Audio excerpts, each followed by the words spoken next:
అందరికీ వందనాలు. మనం చూస్తూ ఉన్న పుష్పం దీనిని కళానిత్ అని పిలుస్తారనమాట. దీని సైంటిఫిక్ నేమ్ వచ్చి అనీమోనే కరోలోనియో అనమాట. ఇది ఇస్రాయేల్ యొక్క జాతీయ పుష్పం.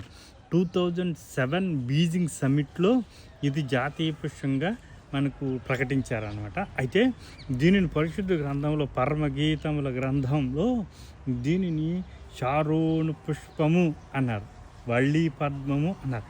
షారోను పుష్పము అని ఎందుకని అన్నారంటే ఇది ప్రత్యేకంగా ఫిబ్రవరి నెల నుంచి ఏప్రిల్ నెల వరకు మాత్రమే ఉంటుంది అన్నమాట.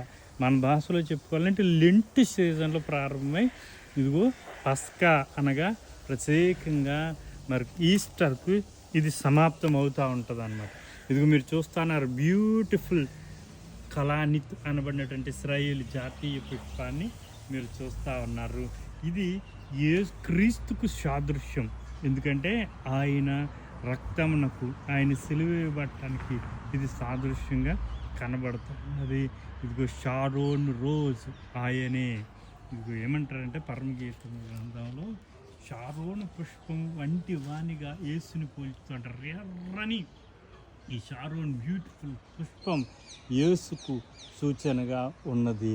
మరి ఒకసారి మీ అందరికీ కూడా ఇశ్రాయేలు దేశంలో నుండి ఇదిగో షారోన్ పుష్పం కళానిత్ అంటారనమాట.